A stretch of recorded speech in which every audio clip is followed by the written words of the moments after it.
시편 53편 함께 읽겠습니다. 어리석은 자는 그의 마음에 이르기를 하나님이 없다 하도다.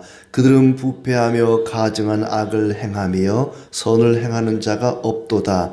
하나님이 하늘에서 인생을 굽어 살피사 지각이 있는 자와 하나님을 찾는 자가 있는가 보려 한즉 각기 물러가 함께 더러운 자가 되고 선을 행하는 자 없으니 한 사람도 없도다.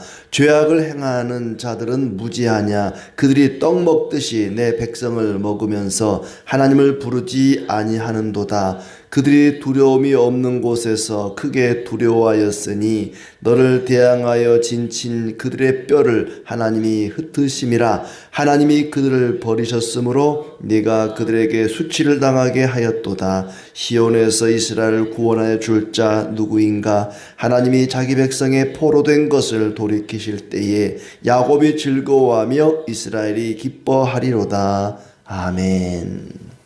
네, 오늘도 하나님이 함께 하시고 또 은혜와 평강 주시기를 진심으로 축복합니다.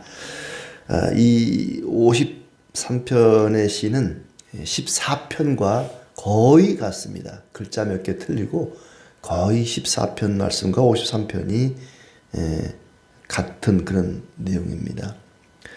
어떤 배경으로 이 시가 쓰여졌는지는 나와 있지 않습니다만은 추정을 해보건대 사무엘상 25장 이제 9절부터 11절 또 그 이후에 나오는 말씀을 배경으로 한 것으로 그렇게 보여집니다.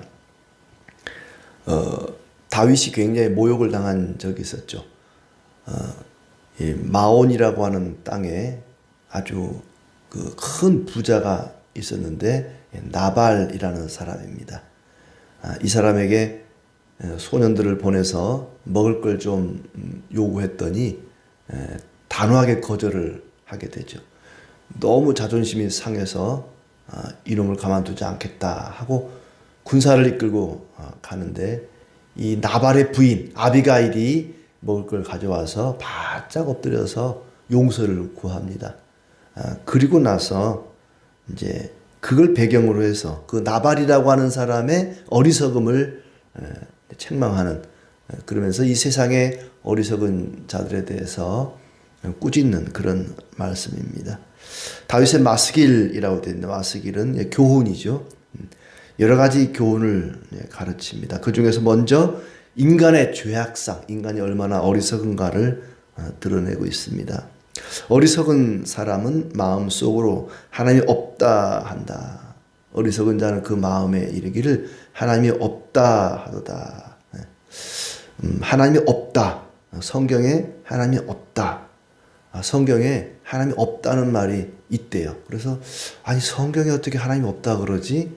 봤더니 어리석은 자는 그 마음에 이르기를 하나님이 없다 이렇게 말한다는 거예요. 하나님이 없다라고 말한 게 아니라 어리석은 자들이 마음에 이르기를 하나님이 없다라고 한다는 거죠.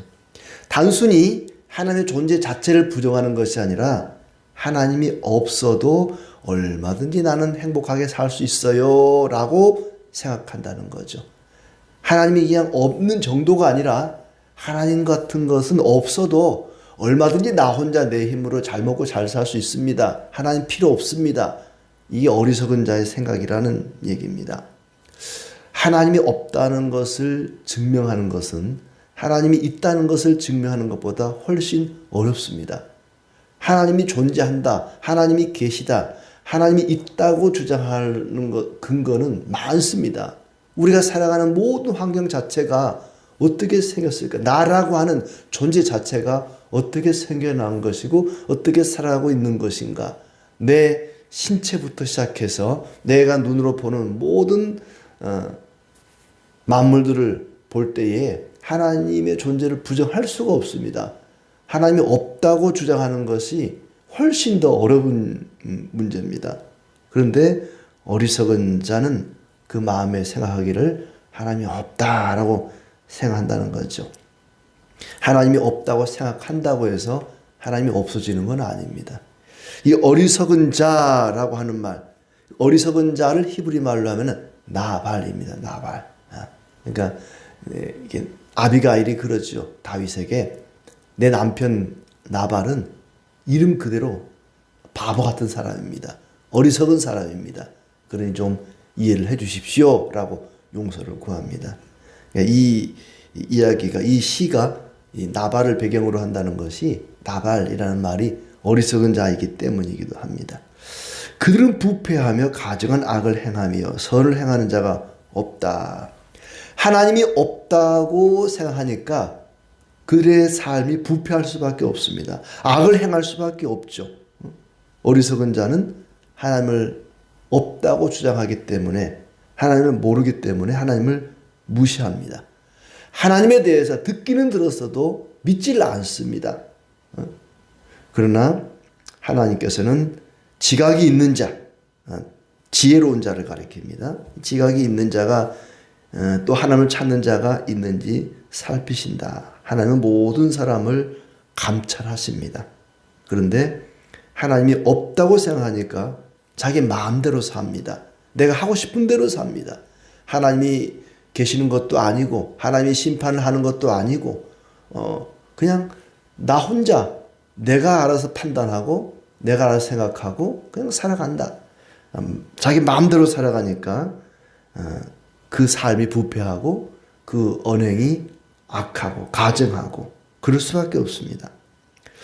3절에 각기 물러가 함께 더러운 자가 되고 선을 행하는 자 없으니 한 사람도 없도다.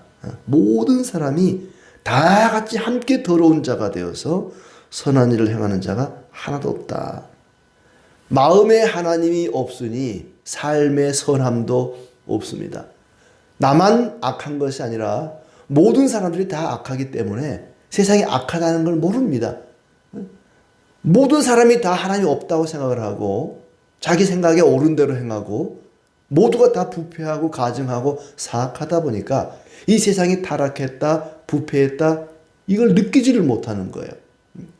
아주 그 시끄러운 장소에 이제 그 옛날 시골에 방앗간 있잖아요. 방앗간에 가면 얼마나 막 시끄러워요. 그 안에 오래 있다 보면요, 시끄러운 줄을 몰라요. 그냥 있을만 해요. 또 아주 역겨운 냄새가 나는 것도 처음에는 역겹지만은 그 냄새를 오래 맡고 있다 보면요, 그 냄새가 무감각해져요. 그 냄새가 역겹다는 것이 느껴지질 않아요. 그런 것처럼 이 세상 사악하고 부패하고 타락하고 가증한 세상 속에 우리가 살아가다 보니까 이 세상이 타락했다, 이 세상이 사악하다, 이걸 느끼지를 못해요. 그런데 하나님이 살펴보니까 하나님의 눈에는 이 세상이 선한 일을 행하는 자가 하나도 없다. 아주 사악하다는 얘기입니다. 모두 함께 더러운 자가 되었다. 다만 그걸 느끼지를 못할 뿐이다. 이 세상을 오염시킨 장본인은 바로 죄입니다. 죄. 그 죄 때문에 하나님에 대한 두려움이 없어지고 또 거꾸로 하나님에 대한 두려움이 없으니까 죄를 범합니다. 자, 이 시인이 볼 때, 다윗이 볼 때에 이 어리석은 자는 단순히 이 말이나 어떤 생각이 악한 것이 아니라 삶 자체가, 행동 자체가 하나님이 없다고 이렇게 단정 짓고 살아가는, 말로는 하나님의 존재를 인정할 수 있습니다. 말로는 하나님이 계시다, 하나님은 두려운 분이다, 하나님은 인자한 분이다, 말로는 하나님을 인정할 수 있을지 모르지만은 그의 삶을 보니까, 그의 언행을 보니까 하나님을 인정하지 않는 거예요. 하나님을 부인하는 겁니다. 4절에 죄악을 행하는 자들은 그렇습니다. 죄악을 행하는 자들은 그의 행동을 보니까, 행하는 걸 보니까, 죄를 행하는 걸 보니까 하나님은 없다고 생각하는 거죠.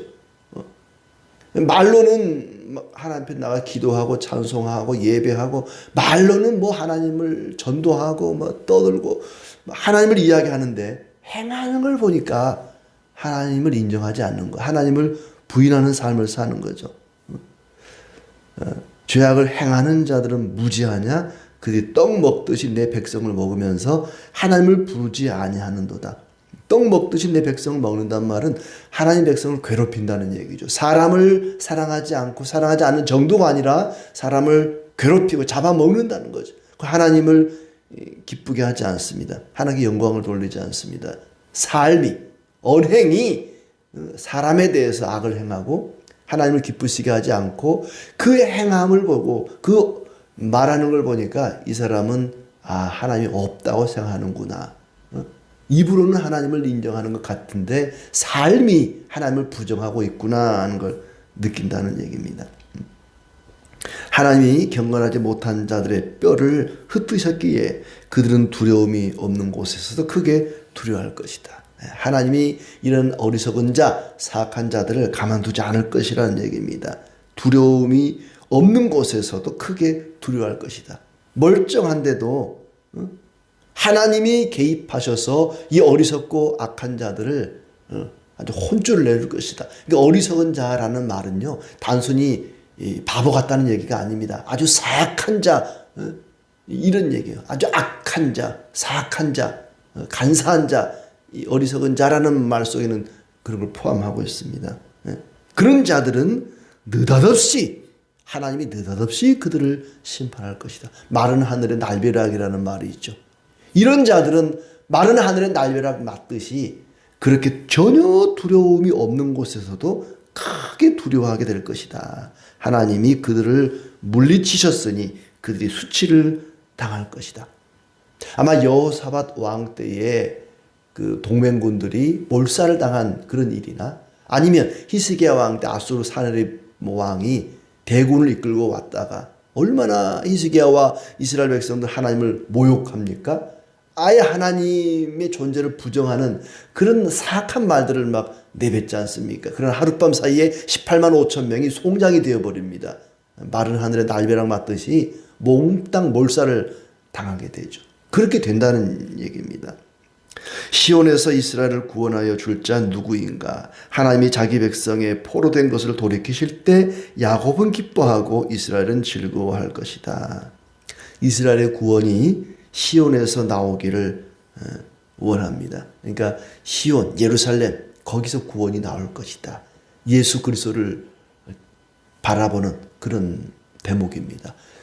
예루살렘에서 예수 그리스도의 그 십자가의 죽으심으로 인하여서 우리에게 구원의 은혜가, 기쁨이, 즐거움이 임하게 될 것이다 하는 얘기죠. 자, 2절, 3절을 다시 보면은 하나님이 인생을 구워왔더니 지혜로운 자, 하나님을 찾는 자가 있나 이렇게 봤더니 한 사람도 없다. 행하는 자가, 선을 행하는 자가 없으니 한 사람도 없다. 그냥 없다가 아니라 한 사람도 없다. 아무도, 그 누구도 하나님을 찾는 자가 없다. 지혜로운 자가 없다. 이 세상 모든 사람이 몽땅 다 악하게 되어버렸다. 죄인이 되어버렸다. 하나님의 강력한 은혜 없이는 인류에게는 소망이 없습니다. 그래서 예수 그리스도를 통해서 우리를 새롭게 하시고 새 사람이 되게 하셨습니다. 그 방법 외에는 달리 이 세상의 죄 문제를 해결할 방법이 없다는 얘기입니다. 우리가 어제 봤던 51편 10절 말씀에 하나님이여 내 속에 정한 마음을 창조하시고 내 안에 정직한 영을 새롭게 하옵소서. 내 마음을 새롭게 뒤집어 엎는 창조하는 일 외에는 달리 방법이 없다는 거예요. 어떤 방법으로도 인간의 이 사악한 죄의 문제를 해결할 수가 없다는 것이죠. 하나님은 의인을 적극적으로 돌보시지만 악인은 가차없이 멸하실 것입니다. 나발이라는 사람 아주 부자였습니다. 양을 많이 쳤습니다. 그리고 이제 양털을 깎는 날입니다. 양치기를 하는 사람들이 양털을 깎는 일은 우리로 치자면, 이 농사 짓는 사람으로 치자면은 타작하는 날입니다. 예, 타작하는 날은요, 동네 잔치를 합니다. 수확을 거두는 날이니까 이게 들판에 둘러앉아서 이제 식사를 하면은 지나가는 사람 다 불러요. 어이 김서방, 이서방 이리 와서 밥 한 숟갈 뜨고 가게 하면서 뭐 동네 잔치를 해요. 지나가다가 들러서 막걸리도 한 잔씩 하고 뭐 그런단 말이죠. 그렇게 이제 나발이 양털을 깎으니까 축제의 날이잖아요. 열심히 양털 길러가지고 수확하는 날이란 말이죠. 그리고 그 주변에 가까운 곳에 있는 다윗과 다윗을 따르는 이 군사들이 이 나발을 지켜줌으로써 나발이 안전하게 양떼를 잘 목축을 할 수 있었습니다. 얼마나 큰 도움을 받았어요. 다윗 덕분에 안전할 수가 있었잖아요. 그러면은 양털 깎는 날 다윗이 소년들을 보내가지고 먹을 걸 좀 구해오라 했으면 좀 나눠 먹어야 되잖아요. 그런데 다윗이 보내서 왔습니다 했더니 다윗이 누군데? 그래요. 나 몰라. 다윗이 누군지 몰라. 문전박대를 한 거예요. 얼마나 다윗이 기분이 나빴는지 몰랍니다. 이 자존심이 상한 거죠. 그래서 군사들을 이끌고 이제 이놈 가만두지 않겠다. 이 개발인지 나발인지 내가 가만두지 않을 거야 하고 가는데 이 부인이 나발의 부인이 얼마나 지혜로운지 모릅니다. 그러니까 나발은 어리석은 자라는 그 이름 그대로 참 어리석은 자인데 반면에 이 아비가일이 참 지혜롭고 똑똑한 여인이에요. 나귀에다가 잔뜩 먹을 걸 실어가지고 미리 먼저 선수를 치죠. 앞에 가가지고는 다윗 앞에 가서 바짝 엎드립니다. 용서하십시오. 제 남편이 어리석어서 그렇습니다. 저를 봐서라도 제 남편을 좀 용서하십시오. 이 아내의 이 부인의 지혜로움으로 인해서 어리석은 나발이 죽음을 면하게 됩니다. 그 일을 겪고 나서 지금 이 시를 쓰게 된 거죠. 어리석은 자 나발은 참 이름 그대로 어리석은 자였습니다. 그는 하나님을 모르는 어리석은 자였죠. 돈과 쾌락밖에 모르는 사람이었습니다. 세상에 썩어질 것을 가지고 행복을 추구하는 그런 사람이었습니다. 하나님이 그의 목숨을 단숨에 거둬갈 수도 있었지만은 그러나 그 아내 때문에 살게 된 거죠. 우리가 아무리 이 세상에 있는 것들로 행복을 추구하려고 여기저기 긁어 모아봐도 하나님이 그 목숨 하룻밤새 불러가시면 모든 것을 두고 떠나야 됩니다. 모든 죄는 하나님을 모르는 데서부터 비롯됩니다.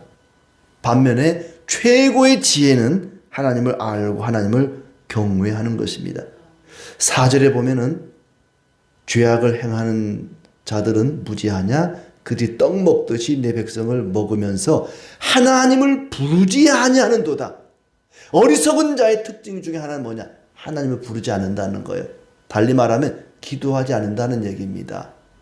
어리석은 자는 하나님이 없다고 생각하기 때문에 기도하지 않습니다. 죄를 행할 뿐만 아니라 기도하지 않습니다. 기도하지 않는 사람은 어리석은 사람입니다. 반대로 기도하는 사람은 지혜로운 사람입니다. 날마다 하나님에 대해서 듣고도 하나님을 부정하는 무신론자가 될 수 있습니다. 다윗과 나발이 가까운 곳에 살았기 때문에 다윗을 통해서 얼마나 하나님에 대한 얘기를 많이 들었겠습니까? 그러나 하나님을 들었어도 또 입으로 하나님을 인정해도 삶으로 생각으로 하나님을 부정하는 무신론자가 될 수 있습니다. 진짜 어리석은 자는 글을 모르거나 컴퓨터를 모르는 자가 아니라 하나님을 모르는 사람입니다. 모든 걸 다 알아도 박사학위를 여러 개 가지고 있어도 하나님을 모르는 사람은 어리석은 사람입니다. 아무것도 모르는 사람입니다. 반면에 아무것도 모르는 일자무식한 사람이라도 하나님을 아는 사람은 모든 것을 아는 사람입니다. 지혜로운 사람입니다.